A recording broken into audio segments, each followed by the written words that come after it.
Tolkien told us that Feanor was the mightiest of the elves and men, and in many people's estimation, he was the most important and influential elf of all time. So, who was he? Hi everyone, this is Robert. Welcome to Deep Geek. If you like theories, background, history and lore about The Lord of the Rings, A Song of Ice and Fire and The Witcher, this is the place for you. Welcome. In the Silmarillion, Tolkien tells us that Feanor was made the mightiest in all parts of body and mind, in valour, in endurance, in beauty, in understanding, in skill, in strength and in subtlety alike, of all the children of Ilúvatar. Elsewhere, he is called the greatest of the Eldar in arts and lore. He seems amazing, and yet every mention of him seems to be shrouded in caveats about how he was proud and self-willed, or dark mutterings about his evil deeds. It's fair to say that his actions caused the greatest tumult in the history of the elven people. The Noldor reached no greater height, yet sunk to no greater depths than when he was guiding his kinsfolk. So, what is the legend of Feanor? Feanor was born in Valinor, the Undying Lands, and it was clear from his very birth that he was different, special. His father was Finwë, the first king of the Noldor, one of the 3 foundational elves that led the rest of the nation westwards to Valinor, and his mother was Miriel, who was apparently unsurpassed in weaving and needlework. The birth of Feanor, their first and only child together, was therefore an event. The firstborn son of the king of the Noldor was always going to be special, but when he was born, we're told, he drew so much of Miriel's life energy that she lost all will to live. He literally sucked the life from her as he was born. She just grew weary of living, left her corporeal form, and went to the halls of Mandos. This was shocking to the elves and the Valar. It had never happened before. An elf in the bloom of youth, living in the most wonderful place imaginable, just choosing to die. Before she died, she named her son Feanaro, which means spirit of fire, Feanor. From the off, Feanor was marked as different, an all-consuming spirit that burned brighter than everyone else's. And his greatness soon started to show across many spheres of life. He became known as a lore master, a skilled linguist and historian. He invented an alphabet. Tolkien, of course, being a philologist, went into great detail about how it is phonetic in style, with special arrangements to fit the characteristics of the languages of Valinor. Tolkien could probably not think of a worthier pursuit than this. Then he created the Palantiri, those far-seeing crystal balls that survive right through to the time of The Lord of the Rings, many thousands of years later, retaining their magical sight. The Palantiri really were far more than just crystal balls, though. I did a more detailed video on them if you're interested. The Feanorian lamps were also his invention, magic lamps that never grow dim or go out. But his greatest creation were the Silmarils. These 3 jewels were not only beautiful in and of their own right, but somehow captured the light of the 2 trees of Valinor, which blessed the entire realm. The light of the trees was not just a pretty thing, it was holy, providing wisdom, understanding, beauty, and nobility. For Feanor to have captured this light is a feat beyond all the other children of Ilúvatar. The closest echo we see is in the creation of the Phial of Galadriel, which saved Frodo and Sam's life on several occasions, but the Silmarils were even more impressive. The light within them was so holy, if the impure touched them, it would burn their hand. Unfortunately, the Silmarils were also tainted by corruption of a sort. Those who came into contact with them lusted after them, and the desire for them burned inside them, twisting them, making them convinced that others would do anything to get them. That was one part of what gave Feanor his dark side. Another was Melkor, Morgoth, whispering lies into his ears about the true character of the Valar. Did they really want the best for the elves, or just keep them captives in Valinor? That kind of thing. And the motivations of his own brother, Fingolfin. Did he want to challenge Feanor for leadership of the Noldor? Was he plotting to steal the Silmarils? Feanor grew into jealousy and anger. That said, it's probably fair to say that this dark side to Feanor's character was apparent from early on, even before Morgoth and the Silmarils had their impacts. His upbringing was pampered and privileged. His father never made a secret of Feanor being his favourite child, even when he had more children with his second wife. The bright flame within him too often burned with passionate, hasty judgments from the start. Nothing seemed to be beyond him, and he would let nothing stand in his way. And all this culminated in paranoia, righteous anger, and confrontation. His fear that Fingolfin, his half-brother, was plotting against him led to him arming his people. An army had never before been needed in Valinor, and an angry confrontation in which Feanor drew his sword on Fingolfin. Feanor got banned from Tirion, the city of the Noldor, for that, but it would get worse. The Valar tried to initiate a reconciliation between the two siblings, and succeeded in as far as Fingolfin reaffirmed his loyalty to Feanor's leadership, but while they were doing so, Morgoth and Ungoliant destroyed the two trees, plunging everything into darkness. The only place their light remained, that holy, enriching, nourishing, foundational light, remember, was in the Silmarils, so the Valar asked Feanor to hand them over. Perhaps with them they could rekindle the trees in some way. Feanor refused. They were his, after all, and his masterwork. He would never be able to remake them. At which point, the news came that it didn't matter anyway.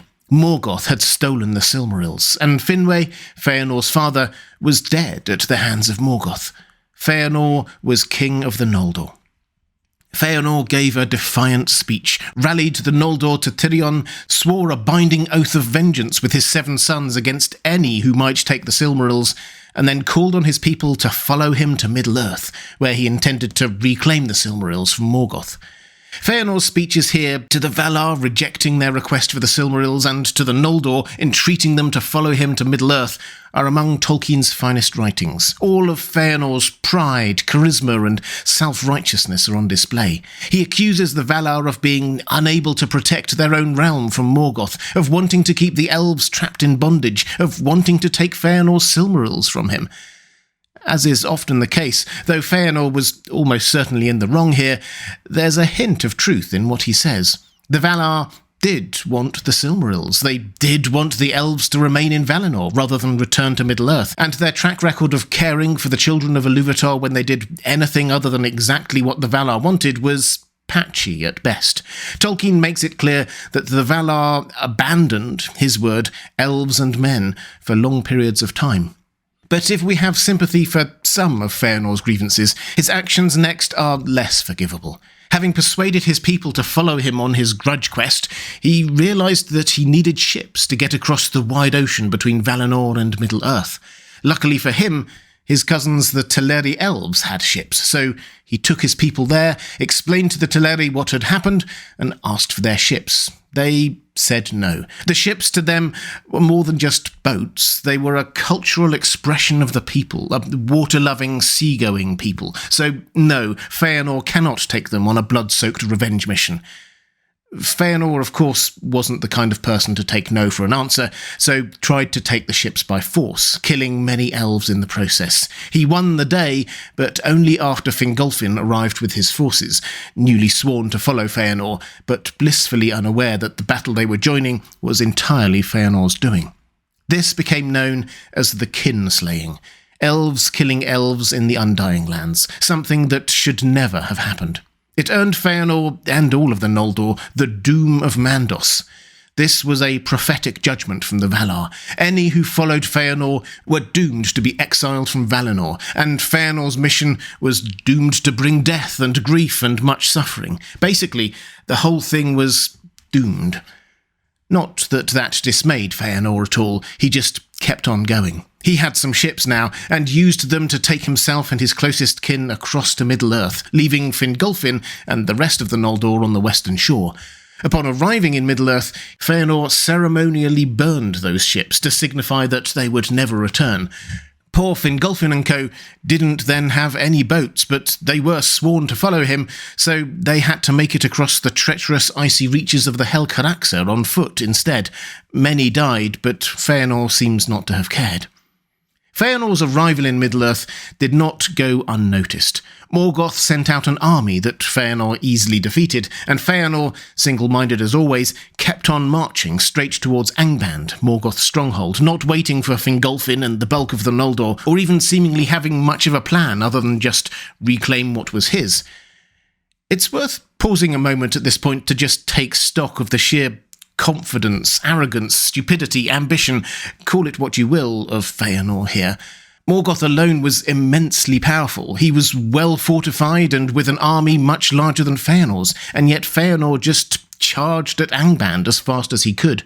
Tolkien hints in the Silmarillion that had he waited a bit, joined forces with Fingolfin and come up with a proper plan of attack, he might have stood a chance, but that wasn't Feanor.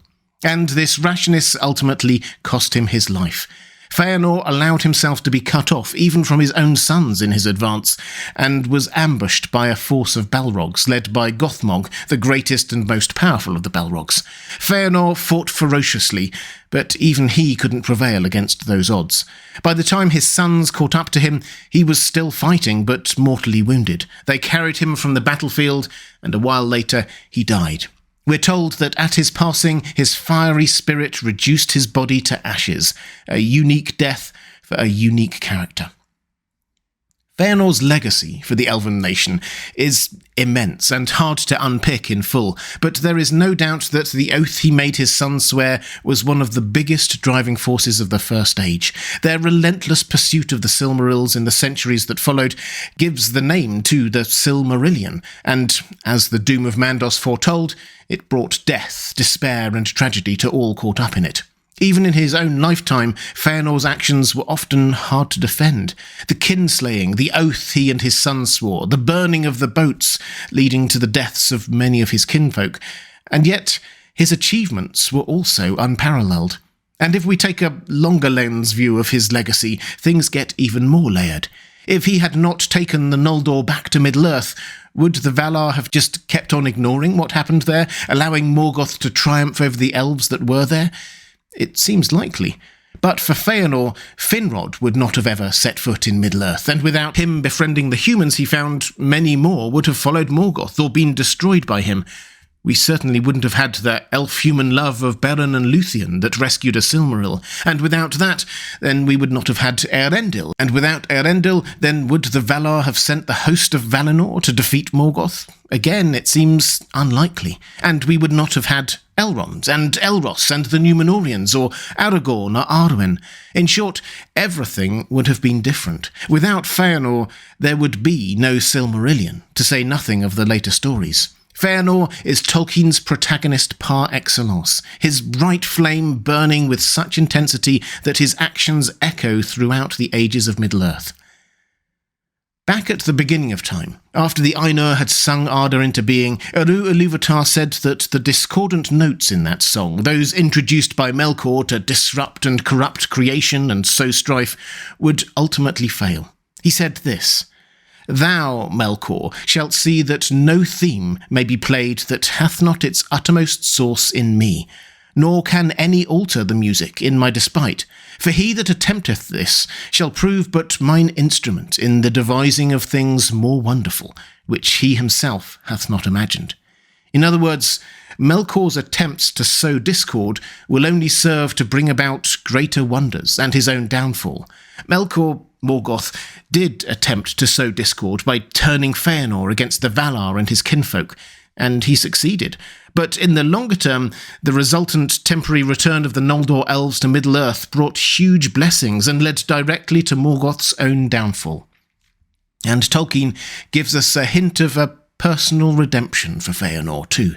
The legends of Dagor Dagarath, the final battle at the end of the ages, have Feanor returning to the scene. We read that "Thereafter shall earth be broken and remade, and the Silmarils shall be recovered out of air and earth and sea, for Eärendil shall descend and surrender that flame which he hath had in keeping. Then Feanor shall take the three jewels, and he will break them. And with their fire Yavanna will rekindle the two trees, and a great light shall come forth, and the mountains of Valinor shall be levelled, so that the light shall go out over all the world." Feanor will be given the chance to make right his greatest mistakes, to relinquish his doomed hold on the Silmarils, to hand them over to the Valar, and allow the light therein to shine once more as a blessing over the whole world. In life, Feanor brought death, destruction, and doom, but his last act will bring life, love, and blessing. Redemption indeed. If you'd like to see more Lord of the Rings videos, please click on the link on the left of your screen. or if you'd like to support this channel, thank you. There's a link to my Patreon page on the right of your screen. That's all for this time. Thanks for watching. I'll see you again soon.